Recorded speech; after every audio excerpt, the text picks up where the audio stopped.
माननीय संसदीय कार्य मंत्री जी। माननीय अध्यक्ष जी,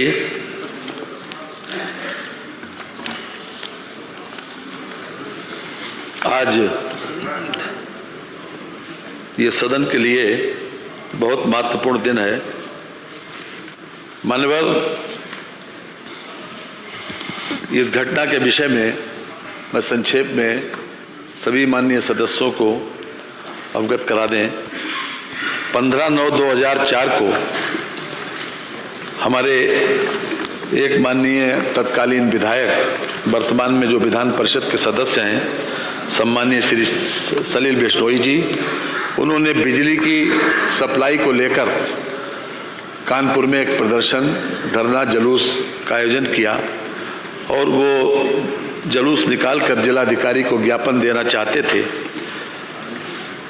उसी वक्त जुलूस को जो लोग आज यहाँ पर माननीय अध्यक्ष जी के द्वारा अभी जो निर्देशित किया, श्री अब्दुल समद, शशिकांत शुक्ला, त्रिलोकी सिंह, छोटे सिंह यादव, विनोद मिश्रा, मेहरबान सिंह, इन लोगों के पूरे पुलिस फोर्स ने उनको रोका और उनके साथ अभद्रता की, उनको एब्यूज़ भी किया, अपमानित भी किया और उनके ऊपर लाठीचार्ज करके उनकी दाहिने पैर में फ्रैक्चर हुआ।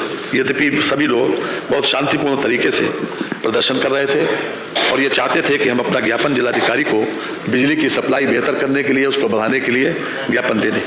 किसी प्रकार से उस दल ने कोई अभद्रता नहीं की, कोई ऐसा काम नहीं किया कि जिससे पुलिस को बल प्रयोग करना पड़ता। और बाद में ये मामला विशेषाधिकार समिति के पास 25/10/2004 को आया। विशेषाधिकार समिति ने पूरी तरीके से इसका परीक्षण किया, हर प्रकार से साक्ष्य जो है उसका अवलोकन किया और वहाँ पर एक वीडियो फिल्म भी बनी थी। इस पूरी घटना की वीडियो फिल्म को विशेषाधिकार समिति के समक्ष प्रस्तुत किया गया, उनके समक्ष उसका प्रदर्शन किया गया और विशेषाधिकार समिति ने अपने 28/7/2005 को जो निर्णय दिया, उसमें 6 अधिकारियों जो कि हमारे सामने आज मौजूद हैं, इन लोगों को दोषी करार दिया और इन लोगों को ये भी कहा, संस्तुति की कि इनको दंडित किया जाना चाहिए। इसके संबंध में 19/8/2021 को पिछली विधानसभा में महाधिवक्ता से राय मांगी गई। महाधिवक्ता की राय भी इसी बात के पक्ष में थी जो विशेषाधिकार समिति ने जो संस्तुति की थी। उसके अतिरिक्त वर्तमान विधानसभा जो 18वीं विधानसभा है, अध्यक्ष जी की अध्यक्षता में 1/2/23 और 27/2/23 को विशेषाधिकार की समिति की बैठक में विचारण, दोषी पाए गए जाने पर निम्न लोगों को कारावास दंडित किए जाने के लिए संस्तुति की गई और ये भी संस्तुति की गई कि ये विधानसभा के समक्ष प्रकरण लाया जाए और जो लोग आज हमारे समक्ष खड़े हैं कटघरे में, उन लोगों को दंडित किया जाए। हमारे संविधान में आर्टिकल 194 में ये अधिकार दिया गया है कि हम इस प्रकार की कार्रवाई को अंजाम दे सकते हैं। हम जानते हैं कि भारत में जो व्यवस्था अपनाई, जो संघीय व्यवस्था अपनाई, उसमें राज्यों को अलग अलग पावर दी गई और केंद्र का अलग पावर दी गई। कुछ मामलों में यानी दोनों को कानून बनाने का अधिकार दिया गया। इस प्रकार से संघीय ढांचे में और साथ साथ इस बात की भी व्यवस्था दी गई कि हमारे वहाँ कार्यपालिका और न्यायपालिका एक है और जुडिशरी अलग है। यानी जो लेजिस्लेचर से जो लोग चुन के आते हैं, उसी प्रकार से हमारा मंत्रिमंडल बनता है और उस मंत्रिमंडल जो है वो पूरी व्यवस्था का संचालन करता है। लेकिन हम लोगों का ये दायित्व है कि हम हर तरह से इसमें सामंजस्य बैठा लें। कार्यपालिका और व्यवस्थापिका में एक सामंजस्य रहे और ऐसी व्यवस्था रहे कि हमें संचालन में हमेशा सुविधा रहे। जब हमने लोकतंत्र की प्रक्रिया अपनाई तो हम सब लोग अच्छी तरह से जानते हैं कि तंत्र के ऊपर लोक है। संविधान की पहली लाइन भी यह है कि we the people of India, यानी अर्थात हम लोग, सभी लोग, यानी देश के सब लोग उसमें सबसे ऊपर हैं। तो जो भी ये तंत्र बना हुआ है, ये तंत्र के ऊपर हम हैं, अर्थात ये व्यवस्थापिका, ये जो हमारी विधानसभा है या लोकसभा, ये सब सारी व्यवस्थाओं के ऊपर है और इसका ही निर्णय सुप्रीम है। ये सही है कि न्यायपालिका को ये सही है कि हमारी बात को इंटरप्रेट करने का अधिकार है, उसकी व्याख्या करने का अधिकार है हर परिस्थिति को देखकर।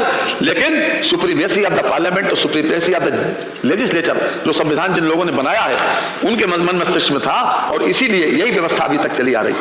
लेकिन मान्यवर कभी कभी ऐसी घटनाएं होती हैं कि जिसमें इस प्रकार के निर्णय हमारे लिए लेना अवश्य संभावी हो जाता है। हम चाहते हैं कि हर तरीके से कि सामंजस्य बना रहे, लेकिन उसके बाद भी कोई एक दूसरे के अधिकारों में अतिक्रमण न करे। अगर शांतिपूर्ण तरीके से धरना और प्रदर्शन होने पर इस प्रकार की घटना हुई तो निश्चित रूप से सारे साक्ष्यों को देखकर विशेषाधिकार समिति ने जो हमारे सामने रिपोर्ट प्रस्तुत की है और उसका महाधिवक्ता के द्वारा न्यायिक उसका परीक्षण करके उसके संबंध में संस्तुति दी है, और वर्तमान विधानसभा में हमारे वर्तमान अध्यक्ष जी के द्वारा जो यहाँ पर 27/2/23 को विशेषाधिकार समिति ने अपने सर्वसम्मत निर्णय में ये निर्धारित किया कि जो लोग दोषी हैं उन लोगों को दंडित किया जाए, कारावास से दंडित किया जाए। आज ये सदन के समक्ष प्रस्ताव इसलिए लाया गया कि हम उस कारावास की अवधि निर्धारित करें। तो अभी मैं जो प्रस्ताव करूंगा वो केवल इसी बात का कि ये पूरा सदन एक न्यायालय में परिवर्तित हो जाए और कोर्ट की तरीके से, जिस तरीके से कोर्ट की व्यवस्था करता है उसी तरीके से आगे का संचालन होगा। इसलिए मैं अध्यक्ष जी आपकी अनुज्ञा से ये प्रस्ताव करता हूं कि श्री सलिल बिश्नोई तत्कालीन माननीय सदस्य विधानसभा उत्तर प्रदेश कानपुर नगर द्वारा श्री अब्दुल समद तत्कालीन क्षेत्राधिकारी बाबूपुरवा कानपुर नगर तथा अन्य 5 पुलिस कर्मियों के विरुद्ध अभिसूचित विशेषाधिकार हनन एवं सदन की अवमानना के लिए दोषी कर्मियों को कारावास का दंड प्रदान करने का प्रकरण जो माननीय सदन के संज्ञान में है पर दंड का निर्धारण करने हेतु माननीय सदन को माननीय न्यायालय के रूप में परिवर्तित कर दिया जाए। ये मैं आपके उससे प्रस्ताव करता हूँ। एक बात मैं आपके समक्ष और मान्यवर कर दूं, इस पे प्रश्न करने फिर आप रख लीजिए। प्रश्न यह है कि श्री सलील बिश्नोई तत्कालीन माननीय सदस्य विधानसभा उत्तर प्रदेश कानपुर नगर द्वारा श्री अब्दुल समद तत्कालीन क्षेत्राधिकारी बाबूपुरा कानपुर तथा अन्य 5 पुलिस कर्मचारियों के विरुद्ध अभिसूचित विशेषाधिकार हनन एवं सदन की अवमानना के लिए दोषी कर्मचारियों को कारावास का दंड प्रदान करने को प्रकरण जो माननीय सदस्य के संज्ञान में पर दंड निर्धारित करने हेतु माननीय सदन को माननीय न्यायालय के रूप में परिवर्तित कर दिया जाए। जो माननीय सदस्य के पक्ष में हो कृपया हाँ कहें, तो माननीय सदस्य के विरोध में हो कृपया नहीं कहें। सर्वसम्मति से प्रस्ताव स्वीकृत हुआ। माननीय संसदीय मंत्री कुछ कह रहे थे आप? जी माननीय ये सभी लोगों को सदन के विशेषाधिकार का दोषी पाया गया है, इसीलिए आज ये प्रस्ताव आया। ये दूसरा प्रस्ताव मेरा है कि श्री सलिल बिश्नोई तत्कालीन माननीय सदस्य विधानसभा उत्तर प्रदेश कानपुर नगर द्वारा श्री अब्दुल समद तत्कालीन क्षेत्राधिकारी बाबूपुरवा कानपुर नगर तथा अन्य 5 पुलिस कर्मियों के विरुद्ध अभिसूचित विशेषाधिकार हनन एवं सदन की अवमानना के लिए दोषी कर्मियों श्री अब्दुल समद तत्कालीन क्षेत्राधिकारी बाबूपुरवा कानपुर नगर, श्री ऋषिकांत शुक्ला तत्कालीन थाना अध्यक्ष किदवई नगर कानपुर नगर, श्री त्रिलोकी सिंह तत्कालीन उप निरीक्षक थाना कोतवाली कानपुर नगर, श्री छोटे सिंह यादव तत्कालीन कांस्टेबल थाना किदवई नगर कानपुर नगर, श्री विनोद मिश्रा तत्कालीन कांस्टेबल थाना काकादेव कानपुर नगर, श्री मेहरबान सिंह यादव तत्कालीन कांस्टेबल थाना काकादेव कानपुर नगर को कारावास का दंड प्रदान करने पर विचार किया जाए। प्रश्न यह है कि श्री सलील बिश्नोई तत्कालीन माननीय सदस्य विधानसभा उत्तर प्रदेश कानपुर नगर द्वारा श्री अब्दुल समीद तत्कालीन क्षेत्राधिकारी बाबूपुरा कानपुर तथा अन्य 5 पुलिस कर्मचारियों के विरुद्ध अभिसूचित विशेषाधिकार हनन सदन की अवमानना के लिए दोषी कर्मियों श्री अब्दुल समीद तत्कालीन क्षेत्राधिकारी बाबूपुरा कानपुर, श्री ऋषिकांत शुक्ला तत्कालीन थाना अध्यक्ष किदवई नगर कानपुर, श्री त्रिलोकी सिंह तत्कालीन उप निरीक्षक थाना कोतवाली कानपुर, श्री छोटे सिंह यादव तत्कालीन कांस्टेबल थाना किदवई नगर कानपुर, श्री विनोद मिश्र तत्कालीन कांस्टेबल थाना काकादेव कानपुर, श्री मेहरबान सिंह यादव तत्कालीन कांस्टेबल थाना काकादेव कानपुर को कारावास का दंड प्रदान करने पर विचार किया जाए। जो माननीय सदस्य के पक्ष में कृपया हाँ गए, जो माननीय सदस्य के विरोध में कृपया नहीं गए। सर्वसम्मति से प्रस्ताव स्वीकृत हुआ। माननीय आप कुछ कहेंगे कि मैं बाकी लोगों नेताओं को बुलाऊं? देखिए माननीय संसदीय मंत्री। माननीय अध्यक्ष जी, जो आज जो प्रस्ताव आया है मान्यवर, जैसा कि आप अवगत हैं कि विशेषाधिकार समिति में भी, तत्कालीन विशेषाधिकार समिति में भी और उसके बाद भी जो परिस्थिति बनी थी उसी के आधार के ऊपर इन लोगों को कारावास का दंड प्रदान करने पर ये स्थिति आई है। हम जरूर चाहेंगे कि हमारे बाकी अन्य दल के नेता अगर अपना विचार रखना चाहें तो। माननीय नेता समाजवादी पार्टी श्री अखिलेश यादव जी अनुपस्थित हैं। समाजवादी पार्टी की तरफ से और कोई बोलना चाहता है तो बोल सकता है, नहीं बोलना चाहते। माननीय नेता अपना दल श्री सोनेलाल। माननीय अध्यक्ष जी, आज हम सब लोग यहाँ पर इस विधानसभा के पूर्व सदस्य आदरणीय सलील बिश्नोई जी के विशेषाधिकार पर हम लोग विचार करने के लिए इकट्ठा हुए हैं। मेरा इस प्रकरण पर सिर्फ इतना कहना है कि मैं अपनी पार्टी की ओर से आपको निर्णय लेने के लिए पूर्णतः अधिकृत कर रहा हूँ, अधिकृत कर रहा हूँ। और मैं ये भी एक निवेदन कर रहा हूँ एक विषय पर, इस पे हम सब निर्वाचित होकर के या चयनित होकर के आते हैं। हमारे लिए जो विशेषाधिकार का विषय है, इसमें एक निवेदन जरूर मैं आपसे करूंगा कि आजकल मैं एक सदस्य के रूप में आपसे कह रहा हूं, भाषाई जो आदान प्रदान अधिकारी, चलिए उसके ऊपर विशेष चर्चा करेंगे, अभी नहीं, ये प्लेटफॉर्म नहीं है। श्री नेता राष्ट्रीय लोकदल श्री बाल्यान जी, श्री बाल्यान जी बोलना चाहते हैं? उनका कोई सदस्य बोलना चाहता है? नहीं बोलना चाहते, इसका दो समर्थन में। शैलील कुमार त्रिपाठी, निर्बल इंडियन शोषित हमारा अपना दल, बताइए। माननीय संजय जी। अध्यक्ष जी, हमारा दल, हमारी पार्टी, हमारे दल के सदस्य आज इस तरह की घटना आगे न हो और विशेषाधिकार संविधान में मिला हुआ और जनता ने दिया। अगर हम जनता के प्रतिनिधि हैं और सदन के सदस्य की रक्षा नहीं कर पाए तो ऐसे अधिकारी कर्मचारी जनता की क्या रक्षा करेंगे, जिनके खिलाफ जो भी हो सकता है। चलिए, धन्यवाद। आप अध्यक्ष जी, हमारी पार्टी आपकी कार्यकुशलता पर गर्व करती है और पूरा समर्थन करती है। जो भी निर्णय सुनाएंगे हमारा दल आपका समर्थन करेगा। नेता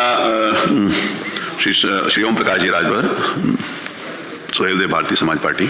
माननीय अध्यक्ष जी, हमारी पार्टी, हमारे सभी विधायक, हम लोग ये निर्णय आपके ऊपर छोड़ते हैं। जो भी निर्णय आप देंगे हम लोग सर्वमान्य हैं। माननीय नेता भारतीय राष्ट्रीय कांग्रेस श्रीमती आराधना मिश्रा मोना जी। माननीय अध्यक्ष जी, संविधान के इस पंदे में सदस्यों की और संविधान की सुरक्षा के लिए जो निर्णय आप लेंगे आज, उससे मैं और मेरा दल पूरी तरह सहमत है। हमें पूरा विश्वास है कि आप हम सब की बात को समझते हुए इस पर निर्णय ले लेंगे। पूरा विश्वास है हमें आपके निर्णय। माननीय नेता जनसत्ता दल रघुराज प्रताप सिंह राजा भैया जी। माननीय अध्यक्ष जी, आप हम सभी लोगों के संरक्षक हैं। मैं अपने दल जनसत्ता दल की ओर से जो भी आप निर्णय लेंगे उससे हम पूरी तरह से सहमत हैं। माननीय नेता बहुजन समाज पार्टी श्री उमाशंकर सिंह। माननीय अध्यक्ष जी, क्योंकि इस मंडप में आप हम सबके अभिभावक हैं, संरक्षक हैं, इसलिए इस संबंध में भी मुझे पूरा विश्वास है कि आप जो भी निर्णय लेंगे हम सबके हित में लेंगे। मैं अपने तरफ से भी आपको अधिकृत करता हूं कि आप अपना निर्णय दें, हम उसको स्वीकार करेंगे। माननीय संसदीय कार्य मंत्री जी। माननीय अध्यक्ष जी, हम न्याय के ऊपर संवेदनशीलता को महत्व दिया गया मानव, और संवेदनशीलता उसके ऊपर मानी गई है। हम भी उसी परंपरा के निर्वहन के एक प्रकार से आदी हैं।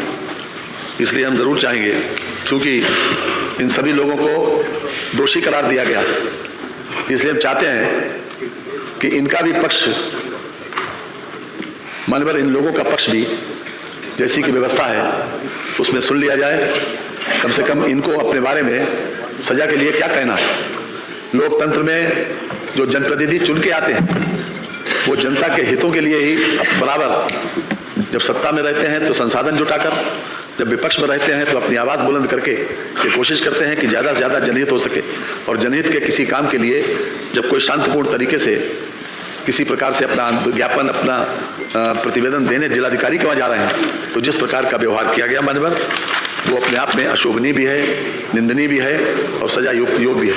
इसलिए मानवर आपने यहाँ पर ये व्यवस्था की है कि सभी पूरी विधानसभा आज कोर्ट में परिवर्तित हुई, लेकिन किसी भी निर्णय से पहले, हम किसी भी प्रस्ताव से पहले ये जानना चाहेंगे कि आपका पक्ष क्या है। आपको भी कन्विक्शन के रूप के अंतराल पर, वो सॉरी कन्विक्शन के मामले में कि कितना दंड इनके लिए हो, इनको भी मान लिया, सुन लिया जाए कि क्या स्थिति है। मैं सुन लेता हूँ। आप यहाँ पर उपस्थित श्री अब्दुल समित, श्री ऋषिकांत शुक्ला, श्री त्रिलोकी सिंह, श्री छोटे सिंह यादव, श्री विनोद मिश्रा, श्री मेहरबान सिंह यादव, मैं आपको एक एक करके इस बात के लिए प्रिविलेज देता हूँ कि आप अपनी बात कुछ कहना चाहते हैं तो कहिए। श्री अब्दुल समित। परम आदरणीय माननीय अध्यक्ष जी, परम आदरणीय माननीय सदस्यगण, परम आदरणीय तत्कालीन विधायक माननीय सलील बिश्नोई जी, मैं आप सभी लोगों का सादर चरण स्पर्श करते हुए प्रणाम करता हूं। राजकीय दायित्वों के निर्वहन में जो भी त्रुटियां हुई हो, जाने अनजाने में जो गलती हुई हो, मैं माननीय अध्यक्ष जी से, माननीय सदन सदस्यगण से, माननीय बिश्नोई साहब से हाथ जोड़कर माफ़ी मांगता हूं कि जो भी गलती हुई हो जाने अनजाने में, उसके लिए हमें क्षमा कर दें। और बस इतना हमारा कहना है कि हम लोग जो भी हो, माननीय पूरे सदन से हम लोग माफ़ी मांगते हैं। कोई अन्य इनमें से कोई अन्य व्यक्ति कोई बात अपना कहना चाहता है तो उसको नहीं सर, आप पूछ लीजिए सबसे। चलिए, ये कुछ ये अपनी बात इनकी आ गई, श्री अब्दुल समित जी की बात आ गई, बाकी सभी का वही है। आप बोले कुछ, बोलिए। परम आदरणीय अध्यक्ष महोदय, सभी विधायकगण, माननीय विधायकगण और माननीय सलील बिश्नोई जी, आवाज आ जाएगी, बोलिए। हम लोगों में से अगर किसी प्रकार की दायित्वों को पूर्ण करते समय अगर कोई भी अगर त्रुटि हो गई हो उसको क्षमा कर दें, और भविष्य में इसकी कोई कभी त्रुटि नहीं होगी। हम लोग सभी माननीय विधायकगण का सम्मान करते हैं और करते रहेंगे भविष्य में भी। जी, और कोई बोलना चाहते हैं? माननीय अध्यक्ष जी, जिस प्रकार से सभी सदस्य ये महसूस करते हैं, आज जो कटघरे में खड़े हैं, अब्दुल समद के साथ जो पांचों लोग कटघरे में खड़े हैं, उन सभी लोगों ने, बाकी सबकी भी यही राय है, सभी लोगों ने विनम्रतापूर्वक माफ़ी का प्रस्ताव किया है। लेकिन मान्यवर, लोकतंत्र में इस विधायिका का सम्मान बचा रहना बहुत ज़रूरी है। जैसा कि मैंने प्रारंभ में कहा था, एक 4 लाख, 5 लाख, 6 लाख और 10-10 लाख लोगों से चुनकर लोग आए यहाँ पर, वो लोग केवल जनता के हितों में काम करते हैं। ये भी सही है कि ये अधिकारी लोग शासन के निर्देशों का पालन करते हैं, लेकिन मान्यवर ये अधिकार नहीं मिल जाता कि इन लोगों को किसी प्रकार से नाजायज तरीके से किसी को गाली दें, किसी को अब्यूज करें, किसी को अपमानित करें या डंडा चलाएं। जहां वहां पर कोई ऐसी परिस्थिति नहीं थी कि इस प्रकार का बल प्रयोग करें या किसी प्रकार से गाली दें, और इस प्रकार की स्थिति बाकायदा वीडियोग्राफी में आई है मानवर। ये सही है कि हम आपसे भी अनुरोध करेंगे कि संवेदनशीलता तो जरूरी है, निभाना भी चाहिए, लेकिन मानवर फिर भी चूंकि आज ये सदन कोर्ट में परिवर्तित हुआ और आपको सर्वाधिकार है हर तरह से, और इसके संबंध में भी कई प्रकरण यहाँ विधानसभा में, चाहे 1959 हो, चाहे उसके बाद सन 89 हो, इसके बीच में भी 1-2 प्रकरण ऐसे आए। लगातार इस बात को सुप्रीम कोर्ट ने भी मेजॉरिटी जजमेंट से इस बात को परिभाषित किया है कि किसी भी तरीके से जुडिशरी और जो व्यवस्थापिका है वो किसी प्रकार से एक दूसरे के काम में हस्तक्षेप न करे। और हम समझते हैं कि यहाँ का ये फैसला, आपका जो फैसला किसी भी कोर्ट ऑफ लॉ में कोई चैलेंजेबल नहीं है मानवर।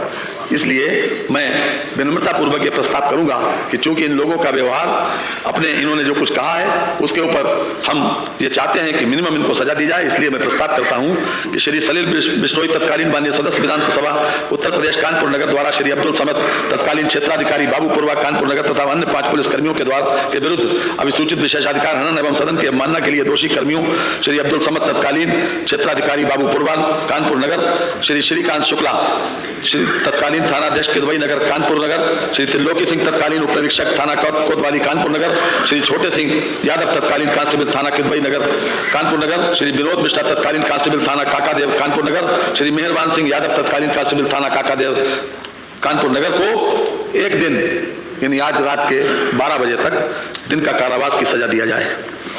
संविधान की उद्देशिका निम्न प्रकार से प्रारंभ होती है। हम सबको मालूम है कि हम भारत के लोग, भारत के संपूर्ण प्रभुत्व संपन्न, आगे पूरा डिटेल में लिखा हुआ है उसको, इस संविधान को अंगीकृत, अधिनियमित और आत्मार्पित करते हैं।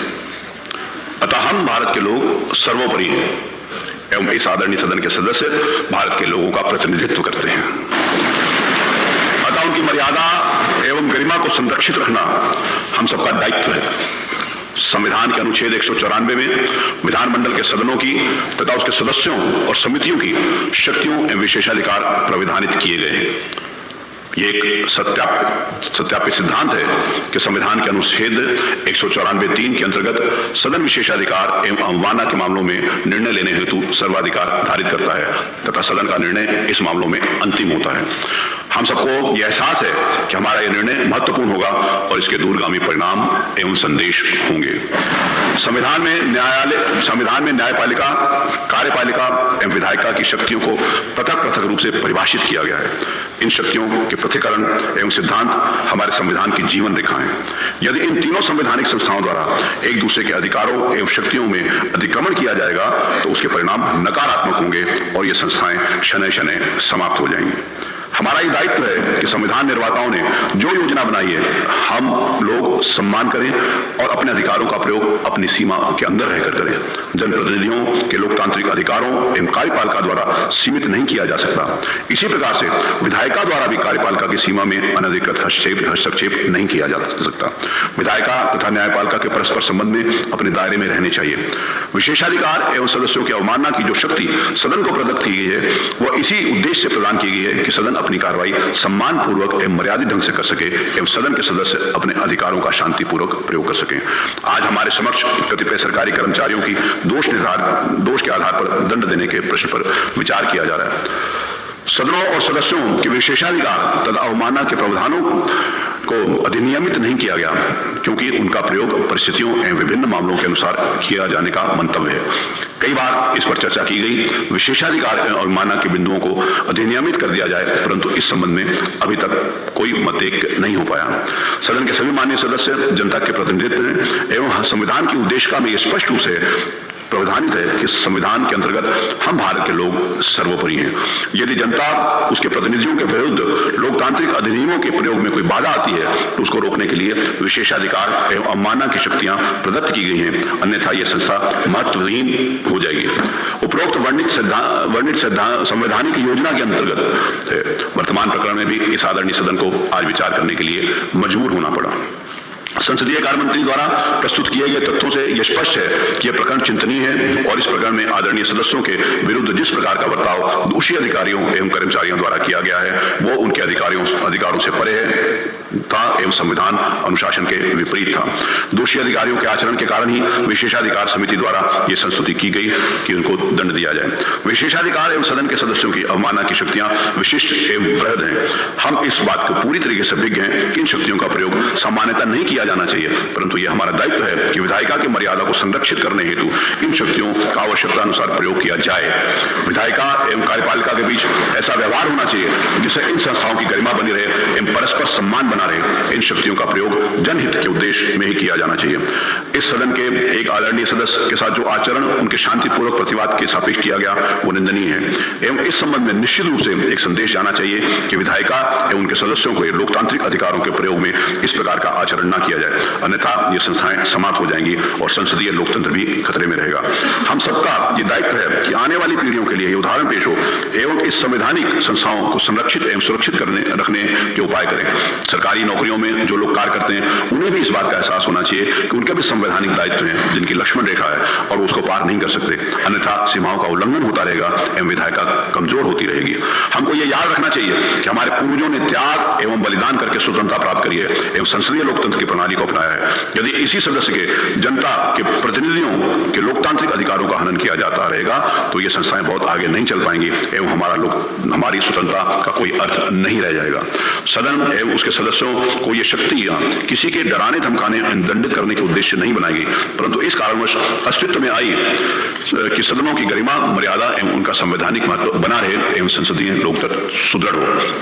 शासकीय अधिकारियों को संविधान के अनुच्छेद 311 में कतिपय संरक्षण प्रदान किया गया है, जिसके अंतर्गत यह प्रावधानित किया गया है कि किसी भी व्यक्ति को जो संघ या सिविल सेवा या अखिल भारतीय सेवा या राज्य की सिविल सेवा का सदस्य है उसको सुनवाई का अवसर दिया जाना चाहिए एवं विधिवत जांच के उपरांत ही सेवा से हटाया जा सकता है अथवा पदच्युत किया जा सकता है। संविधान के अनुच्छेद 11 के खंड 2 में यह प्रावधानित है कि यदि सशक्त प्राधिकारी का यह समाधान हो जाए कि किसी कारण से ऐसी जांच कराया जाना युक्त रूप से साध्य नहीं है तो उसके बिना भी अधिकारी को सेवा से हटाया जा सकता है।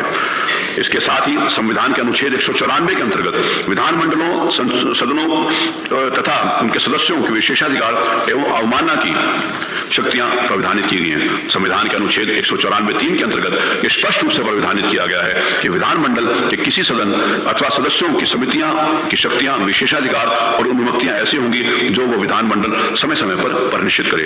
वर्णित परिस्थितियों से यह स्पष्ट है संविधान के विशेषाधिकार एवं अवमानना की शक्तियां वृहद हैं। मेरा यह समाधान है कि अनुच्छेद 194 एवं 311 में आपस में द्वंद्व नहीं है। अनुच्छेद 311(2) के अंतर्गत बिना जांच के किसी भी अधिकारी को सेवा में अवयुक्त किया जा सकता है तथा 194 के अंतर्गत जो शक्तियां विधानमंडल को प्रदत्त हैं उसके तहत सेवा संबंधित जो दंड उनको कारावास अथवा संबंधित दंड विधानमंडल द्वारा दिए जाते हैं उनको 311(2) के अंतर्गत माना जाएगा। इसके अतिरिक्त यह भी अवलोकनीय है कि विशेषाधिकार समिति द्वारा दोषी अधिकारियों को सुनवाई का पर्याप्त अवसर दिया जा चुका है, अतः यह नहीं कहा जा सकता इस मामले में नैसर्गिक न्याय के सिद्धांतों का अनुपालन नहीं किया गया। क्योंकि विशेषाधिकार समिति द्वारा वृहद जांच की जा चुकी है अतः अनुच्छेद 311 में निहित नैसर्गिक न्याय के सिद्धांतों का अनुपालन भी सुनिश्चित किया जा चुका है। अनुच्छेद 311, अनुच्छेद 194 तथा निर्वचन सामंजस्यपूर्ण नीति से किया जाएगा। अतः शासकीय अधिकारियों के दायित्वों तथा सदन की विशेषाधिकार समिति व सदस्यों की अवमानना की शक्तियों के मध्य में कोई द्वंद्व नहीं है, वरन एक दूसरे का परस्पर सम्मान एवं उनकी सेवाओं का आदर किया जाना चाहिए। उत्तर प्रदेश विधानसभा की प्रक्रिया तथा कार्य संचालन नियमावली 1958 के अंतर्गत बनाए गए नियमों के अनुसार सदन द्वारा विशेषाधिकार हनन हेतु अथवा सदस्य की अवमानना हेतु निम्नलिखित दंड दिए जा सकते हैं। उत्तर प्रदेश विधानसभा की विशेषाधिकार समिति की आंतरिक कार्य प्रणाली नियमावली के परिशिष्ट 2 नियम 73 दंड 1 सदन अथवा विशेषाधिकार समिति की सिफारिश पर निम्नलिखित दंड दे सकते हैं। 1 भर्त्सना, दूसरा शस्त्री, तीसरा सदस्य का निलंबन, चौथा जुर्माना तथा सदस्य का निष्कासन तथा कारावास जिसकी अवधि सदन के प्रस्ताव पर निर्भर है परंतु सत्रावसान या विघटन के उपरांत आगे नहीं बढ़ाई जा सकती। और अन्य कोई दंड जिससे सदन अनुच्छेद 194 के उपबंधों के अंतर्गत उचित समझे और ठीक समझे वो भी दंड दिया जा सकता है। उपयुक्त वर्णित प्रावधानों से यह स्पष्ट है कि प्रकरण में कारावास के दंड का भी प्रावधान है जिसकी अवधि अधिकतम सभी के विघटन तक हो सकती है। विशेषाधिकार के उल्लेख एवं अवमानना के संबंध में जो शक्ति प्रदत्त की गई है उसका उद्देश्य गंभीर दंड देने का नहीं वरन उन संवैधानिक संस्थाओं की मर्यादा एवं गरिमा का संरक्षण करना है। संसदीय लोकतंत्र के इतिहास में ऐसे अवसर आए हैं जबकि जनप्रतिनिधियों द्वारा लोकतांत्रिक अधिकारियों के प्रयोग में विरोध उत्पन्न हुए। ऐसी बातों की पुनरावृत्ति न हो तथा जनप्रतिनिधियों के अधिकारों एवं दायित्वों का निर्वहन सुचारू रूप से हो सके, इसी उद्देश्य से संविधान के अनुच्छेद 194 की योजना विरचित है।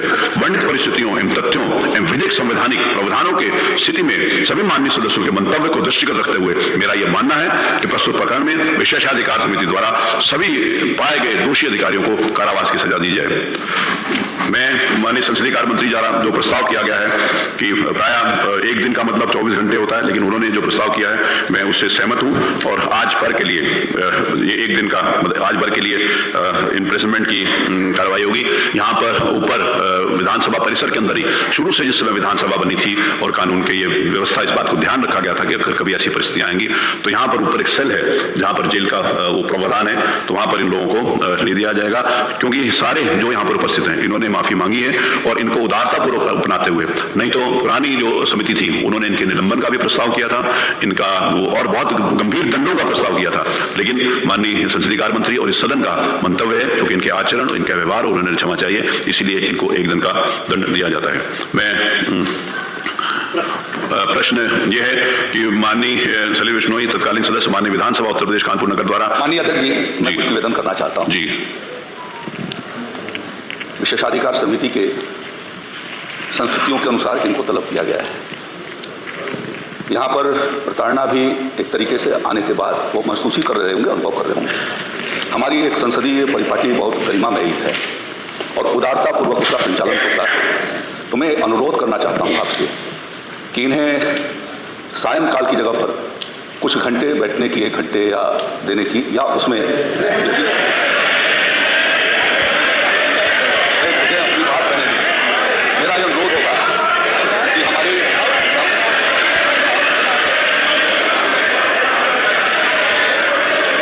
अरे ठीक है, आप बोलिए।